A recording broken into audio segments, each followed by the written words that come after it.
You're listening to New Churches Podcast, a production of Send Network on newchurches.com. We discuss all things church planting. If you're looking to take your next step toward multiplication, you're in the right place. Newchurches.com provides relevant and reliable resources for church planters, church multipliers, and disciple makers. Our growing library features pastors, planters, and church leaders like Ed Stetzer, David Platt, Trillia Newbell, Christine Hoover, Dahadi Lewis, Trevin Wax, and many others.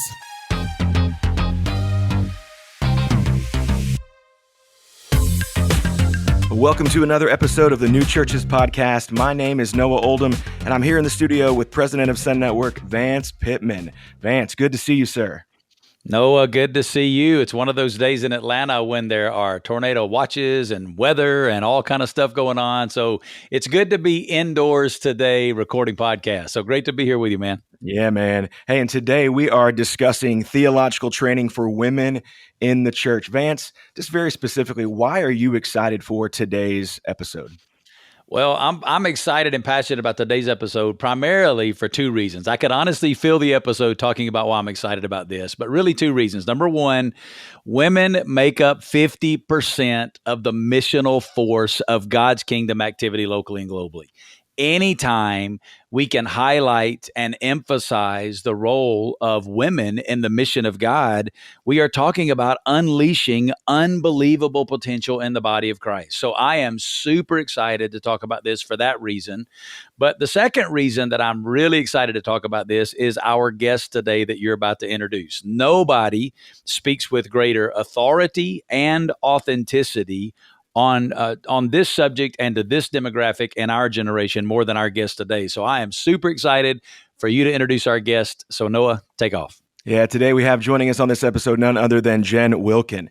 Jen is an author and Bible teacher from Dallas, Texas. She has organized and led studies for women in home, church, and parachurch context. She's an advocate for Bible literacy, and her passion is to see others become articulate and committed followers of Christ with a clear understanding of why they believe what they believe, grounded in the Word of God. Jen, welcome to the New Churches Podcast. Hi, thanks so much for having me on. It is an incredible honor to have you on. And like I told you before we came on the air, I pastored and planted a church in Las Vegas. And man, we had a lot of ladies in our fellowship that have been deeply impacted. One in particular, I told you about, her name Kat, who is a big fan of all of your content and material. But you've really shaped women across North America, the way that God's gifted you. And we're so excited to have you on today. And I want to just dive right in by asking you, Jen, why is theological training important for women in the church, and how does it benefit the entire congregation? Yeah. Well, I mean, theological training is important for people in the church. And so by default, it's going to be important for women in the church. As you said, women make up 50%. And actually, I think the statistics show women make up more than 50% of our congregations. Yeah, you're right. And so we would be poorly served if we kept women theologically uneducated. But I think what the statistics are showing us is that both men and women lack theological training. There was a survey that came out through Lifeway and Ligonier Ministries. It comes out every 2 years. So the most recent survey was 2022. And they asked questions about basic doctrine. So not like, things that we're allowed to disagree on, the things that constitute orthodoxy. And the responses of Christians showed that most Christians don't understand basic Christian belief. So like, for example, in response to the question, God learns and adapts to different circumstances, 48% of evangelicals agreed with that statement, didn't understand the doctrine of immutability. In response to the question, everyone is born innocent in the eyes of God, 65% of evangelicals agreed. So not understanding the doctrine of original sin. I'll give you a couple more. God accepts the worship of all religions, including Christianity, Judaism, and Islam. 56% of evangelicals agree. In response to Jesus was a great teacher, but he was not God, 43% of evangelicals agreed with that statement, and that had increased from only 30% 2 years earlier. So the problem's getting worse, not better. And we're talking about Great Commission faithfulness here. We cannot transmit to the next generation a faith that we ourselves can't articulate. So the crisis is real. it is real among people in the church. But I would argue, and I'm glad that you've had me on today to get to talk about this, I would argue it's more pronounced among women than it is among men. I think Yeah. that sometimes in the work of training women theologically, it's not that they are denied theological training. It's that they are sometimes neglected or forgotten in those conversations. I want to follow up on that by one thing. I think what you just said is so important. I don't think it's that they're denied, but I think in a lot of our church cultures, they're discouraged from participating in theological training. And I think something else, Jen, that you just spoke to is so significant. I'd love to hear your reaction to this before Noah asks the next question. A lot of the listeners that are listening to this podcast are in the world of planting and church planting. And I think one of the great tragedies of church planting has been a dearth of expositional preaching and teaching that's rooted and grounded in a biblical theology and that is walking through texts of Scripture. I think often church planters fall into the trap of trying to attract people with topical series that grab their attention. And I think if we're not careful in the world of church planting, we have this age of preaching that is shallow. And it's one of the reasons that these statistics that you're quoting are getting worse. What would you say to church planters about their preaching and teaching of God's word that affects both men and women? Yeah. Well, I do think preaching is a key element of this. You do want to be thinking, how is what I'm doing forming disciples, or is it, giving people one idea that they have an application point associated with, or maybe three ideas because we're Baptists and we put 3 points in our sermons. And so but the issue with sermons too is while the gathering is a formative moment, the sermon can accomplish some things and can't accomplish other things, because what most churches have lost sight of is a space for active, dedicated learning. And so the sermon is important, but it is a passive learning environment. People come and sit and hear preaching over a passage that in many cases they haven't spent time in before they hear the sermon. You can mitigate that by, if you're preaching through an entire book of the Bible, which would make me super happy, giving people the text for the week and asking them to read it repeatedly before they come. They will listen to the preaching with a far more attuned ear, and it does something to serve that space as more of an active learning space versus a passive one. But I would imagine you guys all have higher level degrees. I actually saw, Vance, in your bio, you have an MDiv, right? Yep. And Noah, do you have something beyond a bachelor's? Yeah, I have an MDiv as well. Yep. Right. And I would imagine that you didn't just sit and hear lectures to learn the content. You were able to have places where you discussed, right? You did work on your own. Yes. And that's an active learning environment. And an active learning, a dedicated active learning environment is one that's highest stated purpose is learning.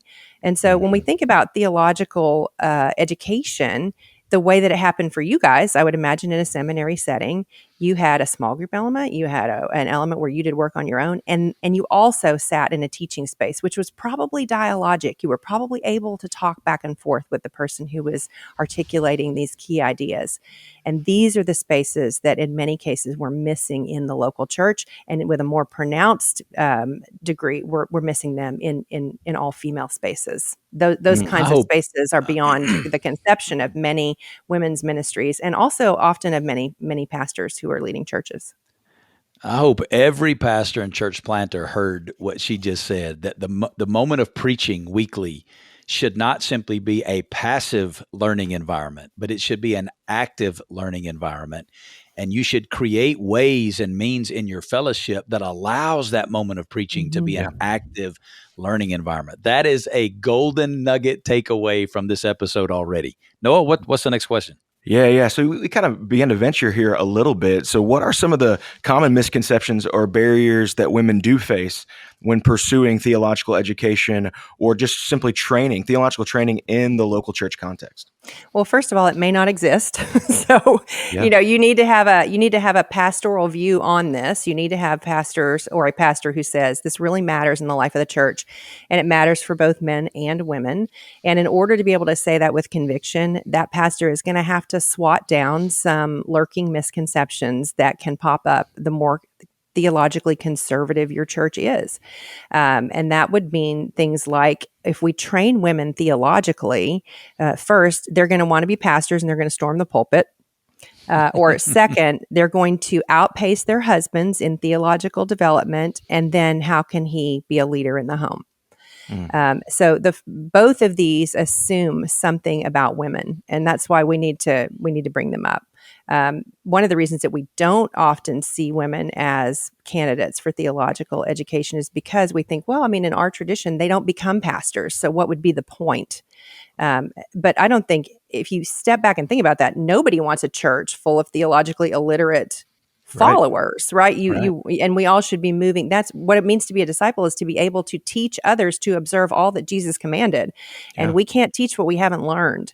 And women, this is obvious, women have massive influence in terms of the next generation. So the more theologically illiterate they are, the more we should expect that the next generation will be as well. But then let's talk about that second one, that a woman who outpaces her husband in theological development is going to somehow usurp something in the home. When we talk about discipleship, we're talking about the work of sanctification. And so sanctification is growing in holiness. And a person who's growing in holiness doesn't tear down her house with her own hands. So when we think about what and not only that, but a husband is not a mediator for her sanctification. We don't want to tell women who are married, hey, you need to delay your sanctification until your husband catches up. Because honestly, in some cases, he might never. And she has a personal relationship with Jesus Christ. Her sanctification is not derivative of his. So it's just important to say those things out loud and to recognize that any woman or man who would use theological education as a weapon against a spouse is not growing in holiness. They're acting like a Pharisee. But that doesn't mean that you don't educate people. Yeah. I think to that point, that second point is really, really great. And I think for wise pastors and planters, they look at that and they say, that is actually a challenge for men in our church to continue to give their time and energy to theological training themselves. They want to lead their home. They want to be spiritual leaders. And what Paul said to Titus is that, hey, these Cretans are known to be these kinds of guys. And that's true across cultures. And we need to instead be sanctified. So I think that's a strong point. It says something about women. It also assumes something about men. And I think that's a good challenge for men in every church. Let's chase after it so that we can be pace setters. Absolutely. Yeah, I think that's excellent. So, Jen, how does theological training and the study of Scripture equip women to respond to the theological challenges and cultural shifts that are taking place in society today? Well, let's just take one example, and let's talk about deconstruction. You know, it's almost become a buzzword, but it's a very important thing for us to get a dead level view of, because it's happening for a reason. There's some reason that people are evaluating their faith and finding it lacking and walking away. And I want to acknowledge, I think sometimes when deconstruction is talked about, it's not always talked about with a great deal of compassion. There are usually deeply pastoral reasons that a person decides to deconstruct. It's church hurt or abuse. There are a lot of reasons that a person looks at the faith that's been given to them and says, I don't think this is all it was cracked up to be. In many cases, people never moved through a phase of evaluating what they believed. They were just told, this is what you should believe and don't question it. And so then they have this delayed reckoning where they've lived a lot of life by the time they're looking at these pillars of the faith and they're thinking, this doesn't align with my experience. And then you put on top of that a cultural value of individualism, which has sunk honestly into the church as well. Like, most of the people in our churches truly believe that the most important aspect of their faith is that they have an individual relationship with Jesus and that they have an individual practice of reading the Bible. But when you look at church history and you look at what the scriptures say, that's actually not true. It's not that those things aren't beautiful and important, but to be saved into an individual relationship with Jesus Christ is to be saved into relationship with his church. And so in many cases, people have encountered whatever these beliefs are that have been given to them in a vacuum. They think they're supposed to just understand them or accept them based on their individual understanding of them. But as we were talking about with learning environments, you want there to be dialogic spaces, places where people can talk about these things and test them out together and recognize that the kinds of ideas that have sustained the church for 2,000 years are capable of sustaining the individual in this moment. That's a great point. Jen, one of the things that we do at Send Network is we care for planting couples and their families as they plant all over North America and many, many difficult places, is we hear from our planting spouses that one of their challenges is they're going into new cities and putting their kids in school systems. It often falls to the wife, the mother in that family, to navigate those conversations with their kids. So to those women, what would you say is so necessary for them in theological training to be able to take that on? So I'm on record as being a supporter of at least attempting to send children to public school if it's at all possible. I'm not saying that everyone is going to find that to be a fit, but I have talked about that. Our 5 children all received a public education all the way through. And so it's possible. I'm not saying that it's something that everyone would do, but you're raising a really good question, because I think sometimes people will be like, well, why would you send your kids out as missionaries? Well, we're not. That's not what you're doing. We're sending our kids out to get an education.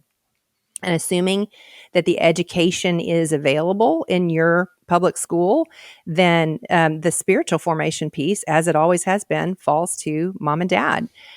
Just as it does if you homeschool, or just as it does if you have your children in Christian private school.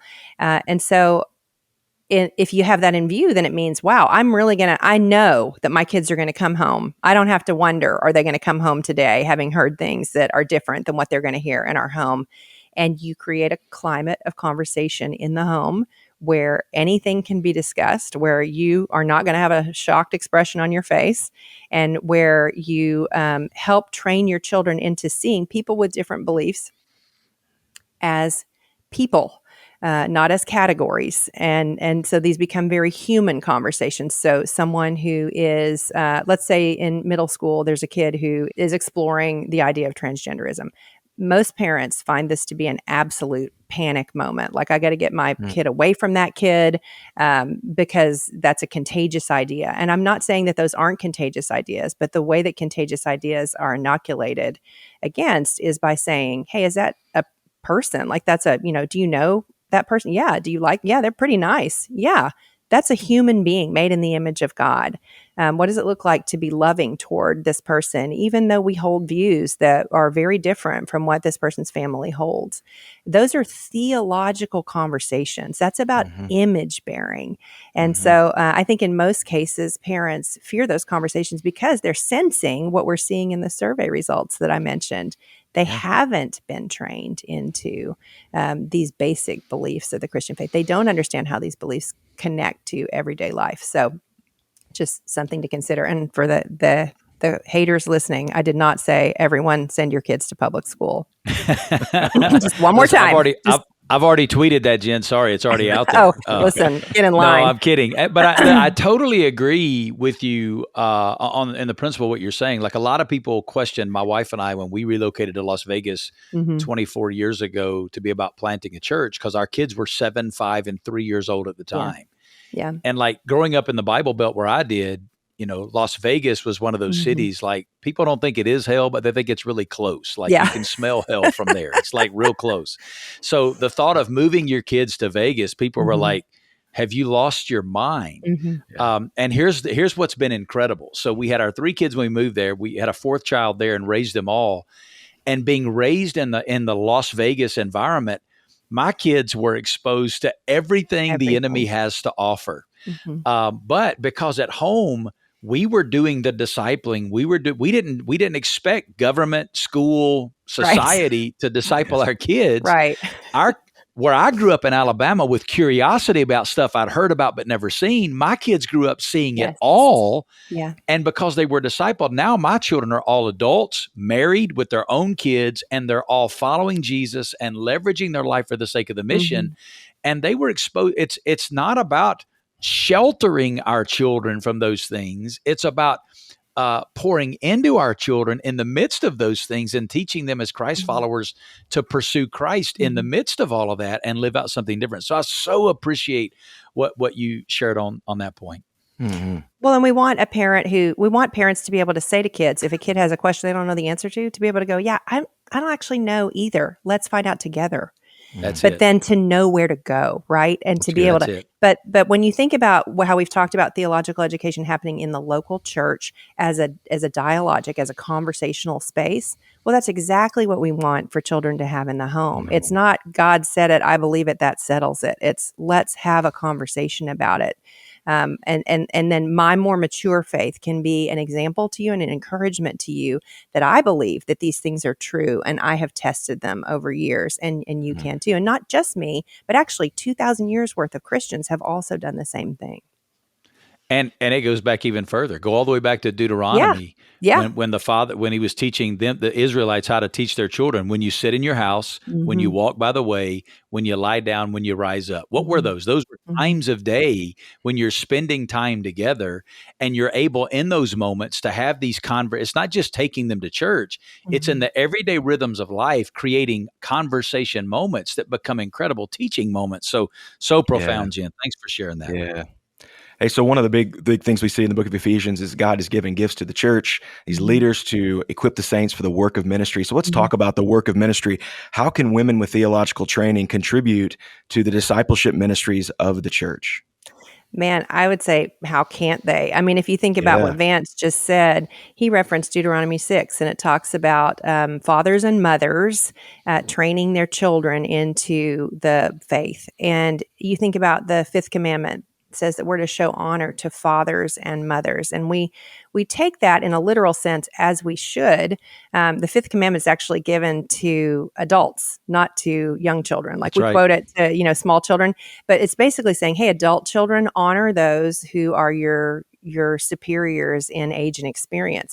That's I'm pulling from now. I went a little Presbyterian on us. I pulled from the Westminster Confession, but that for years, for hundreds of years, the fifth commandment has been understood to not just mean your physical father and mother, but those who are your superiors in age and experience or in authority, like government authorities and so on and so forth.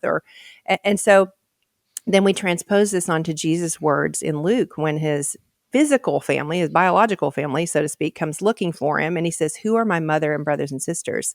Anyone who does the will of the Father are my mother and my brothers and sisters. And he points around the room to his disciples. So that begs the question, if the local church is described as the family of God, then how are we giving theological training to both church fathers and church mothers so that those who are there, who have less experience and age than they do, are being drawn along in the faith? And a church mother has many spaces in which she can operate in the church. A church mother is not a church father. A church father is not a church mother. But in any nuclear family, we would expect to see both of them functioning in ways that are life-giving to the church. And we wouldn't spend a ton of time going, well, you're not allowed to do this, and you're only allowed to do this. We'd be like, oh yeah, this is how a healthy family functions. So that is helping. It does concern me that the conversation is so often about chalking boundary lines for a race that we sometimes never even equip women to run. And I don't believe that women should be pastors. I'm a part of a denomination that doesn't believe that. But I do want us to be clear that once we've said that, it is still terribly important that we have both church fathers and church mothers. Yeah. Speaking from a women's ministry perspective, here's what happens when you don't have women in your local church who are visibly theologically equipped to do the work of a mother in the church. Women don't stop looking for a mother. They go find a mother outside of your church. A lot of times it's me or someone like me. It's someone whose head they see on a screen. And there's only so much that I am able to do to mother the women in your congregation. That's right. And it's not my job to mother the women in your congregation, although I am honored to have an opportunity to impact women in the local church. So I think that sometimes we just think, well, we'll just drag and drop a female face into the church and let that be that function.